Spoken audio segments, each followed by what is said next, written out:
अम्मा बहू जरा पानी तो लाना। जी मम्मी जी अभी लाई, कहकर उसने अपने आटे से सने हाथों को धोया और दौड़ते हुए एक गिलास पानी ले आई। वो जानती है यदि मम्मी जी के आदेश का पालन होने में तनिक भी देर हुई तो मम्मी जी नाराज हो जाएगी। लीजिए मम्मी जी। क्या कर रही थी, इतनी देर लगा दी? वो मम्मी जी आटा गूंथ रही थी। मर्दों के आने का समय हो रहा है, तू अभी तक आटा ही गूंथ रही है? तुझसे कितनी बार कहा है, दिन भर के थके हारे मर्द घर में आते हैं, कम से कम उन्हें रोटी तो समय पर मिलनी चाहिए। थोड़ा समय से काम कर लिया कर। जी मम्मी जी, मैंने तो सब्जी पहले ही छौंक दी थी, अब तो बस आटा ही तो गूंथ रही थी, बाकी सब तैयार है। कहते हुए उसे घूरा और बोली, खाने में क्या सब्जी बनाई है? मुझसे पूछने की तो ज़रूरत ही नहीं है। रामा पर तच कसते हुए बोली, अब तो ये ही घर की मालकिन हो गई है। कल मम्मी जी आपने ही तो आलू बैगन की सब्जी बनाने के लिए कहा था, फ्रिज में बैगन रखे थे, वो ही बना दिए। रामा यह उम्मीद लगाए बैठी थी अब तो वो मेरी प्रशंसा करेगी, तारीफ के दौर बोलेगी। तभी वो बोली, बहू मुझे समझ नहीं आता, तुझे कब अक्ल आएगी? आलू बैगन ही बनाते थे तो दोपहर में बना लेती। तुझे पता है कमल बिना दही के सूखी सब्जी नहीं खाई जाती, अब वो परेशान होगा। मुझे मालूम है मम्मी जी, इसीलिए मैंने उसके लिए दही में हींग जीरा का तड़का लगा कर रखा है। रमा ने तो आज जैसे कसम खाई है अपनी सास की हर बात का सही उत्तर देगी और उनकी बोलती बंद कर देगी। तब वो उसके लिए प्रशंसा के दो शब्द बोलेगी। तभी वो बोली, तेरे ससुर का क्या, उसका मुंह देखेंगे? उनके लिए तो तूने सोचा ही नहीं होगा, रात्रि में दही खाना सेहत के लिए अच्छा नहीं होता। क्या यह बात भी तुझे बतानी पड़ेगी? कमल अभी जवान है, झेल जाएगा, किंतु अच्छी आदतें जितनी जल्दी हो सके उतनी ही जल्दी डाल लेनी चाहिए। जी रमा का चेहरा उतर गया और सोचने लगी, गृहस्थ जीवन भी आसान नहीं है। मम्मी जी को खुश करते करते मेरी हालत ख़राब हो जाएगी, किंतु कोई न कोई परेशानी खड़ी ही रहेगी। मुझे इस घर में आए अभी 6 महीना ही हुए हैं और मैं हर स्वभाव प्रयास करती हूँ कि अपनी सास को खुश कर दूँ, किंतु ये है कि मेरे काम में कोई न कोई कमी निकाल ही देती हैं। ये मेरी परेशानी कब समझेगी? नई नई जगह आई हूँ, थोड़ा लोगों को समझने में, उनकी रुचि जानने में समय तो लगता ही है। धीरे धीरे सब सीख जाऊँगी, किंतु ये है कि प्रतिदिन एक नया सबक सिखाने लग जाती हैं। कभी भी मेरे काम में से खुश नहीं होती। रात्रि में सभी ने भोजन किया और प्रसन्न हुए और सोने चले गए। रामा के ससुर ने उसकी प्रशंसा भी की। बेटा तुमने सब्जी बहुत अच्छी बनाई है।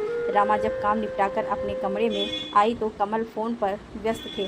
उन्होंने रामा को अंदर आते हुए देख लिया था और यह भी देख लिया था कि उसका चेहरा उतरा हुआ है, न जाने क्या उदास है। कमल के मन में विचार आया और उसने रामा से पूछा, क्या कुछ हुआ है या मम्मी ने कुछ कहा है?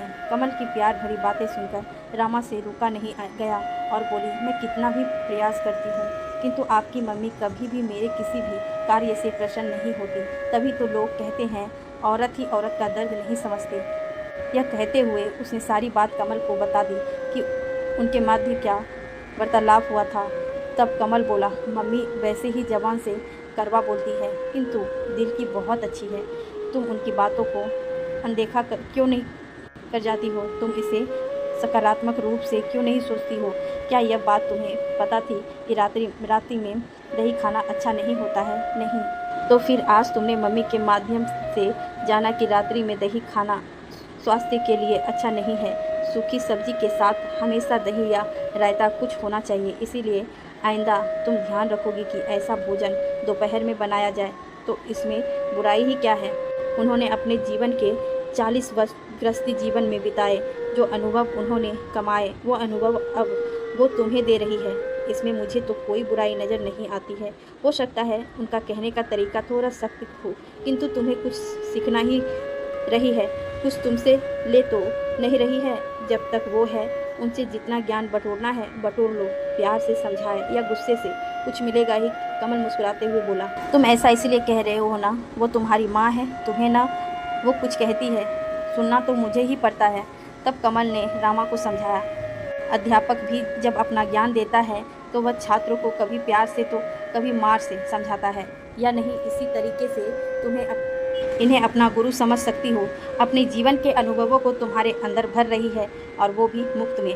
तब रामा मुँह बनाते हुए बोली, मैं उनकी बातों का बुरा नहीं मानती हूँ, उनके अनुसार कार्य भी करने का प्रयास करती हूँ, किंतु कभी कभी मुझे भी उम्मीद होती है कि वह शिक्षक मेरी प्रशंसा करे।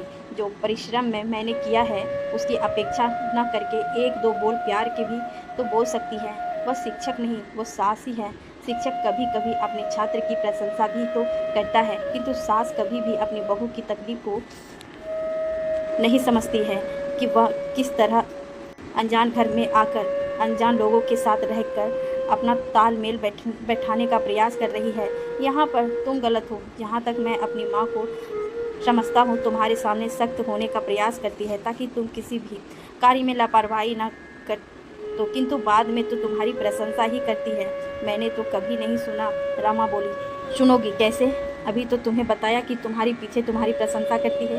अच्छा चलो, यदि तुम अपनी प्रशंसा सुनना ही चाहती हो तो मैं एक दिन तुम्हें उनके मुख से ही तुम्हारी प्रशंसा सुनवा दूंगा। बड़े लोग सामने प्रशंसा नहीं करते हैं। प्रशंसा तो वो होती है जो पीठ पीछे की जाए। पीठ पीछे तो ज़्यादातर लोग बुराई ही करते हैं, मुख पर चापलूसी के लिए प्रशंसा करते हैं। तो मम्मी तो वो तुम्हारी चापलूसी नहीं करनी है, तुम्हें ज़िंदगी जीना सिखा रही है। कमल की बातों से रामा को थोड़ी सी राहत मिली और बोली, मेरी इच्छा है कि मैं कभी मम्मी जी के मुंह से अपनी प्रशंसा सुनूं। ठीक है, एक दिन तुम्हारी प्रशंसा में तुम्हें सुनवा कर रहूँगा। इस बात को लगभग 15 दिन हो गए। कमल की छुट्टी थी। रामा भी अपने घर के कार्य निपटा कर अंदर सोने चली गई थी। कमल की नींद खुल गई और वह बाहर आकर अपनी मम्मी के पास बैठ गया। कुछ देर पश्चात अपनी मम्मी से बोला, चाय की इच्छा हो रही है। रामा तो घोड़े बेचकर सो रही है। यह बिना कितना सोती है। यह सारा दिन करती ही क्या है? सारा दिन घर में रहना और आराम करना। आज मेरी छुट्टी है तो यह नहीं कि पति को एक कप चाय भी दे दे, थोड़ा नाश्ता हो जाता। रात भर सोएगी, दिन में भी सो रही है। कमल बहुत देर तक उसकी बुराई करता रहा। तब अचानक उसकी मम्मी बोली, सारा दिन काम करके थक जाती है, पहले नाश्ता फिर दोपहर का खाना, तेरे कपड़े, घर की साफ़ सफाई, मेरे भी 4 काम है। जब से यहाँ आई है मैं आराम ही तो कर रही हूँ, वरना मुझे कहाँ आराम मिल रहा था। आज सोचा होगा तेरी छुट्टी है इसीलिए थोड़ा आराम कर लेती हूँ, किंतु तुझे तो 2 मिनट के लिए भी चैन नहीं है। जब से देख रही हूँ उसकी बुराई पर बुराई किए जा रहा है। आखिर वह भी इंसान है। जा खड़ा हो और 3 कप चाय बना कर ला। कम से कम उसे एहसास तो होगा कि तू उसका कितना ख्याल रखता है, उसके लिए चाय बना कर लाया है। इससे पति पत्नी में प्रेम बढ़ता है, अपनापन बढ़ता है। ऐसा तो आप भी कर सकती हैं। कमल ने कहा, मैंने तो आपको उसे डांटते हुए ही देखा है। हंसते हुए वह बोली, सास तो वैसे ही बदनाम होती है। सास बहू का रिश्ता ही ऐसा होता है। हमारी सास हमसे सख्त थी, तभी तो हम जीवन के और गृहस्थी के सभी कार्य सीख पाएँ।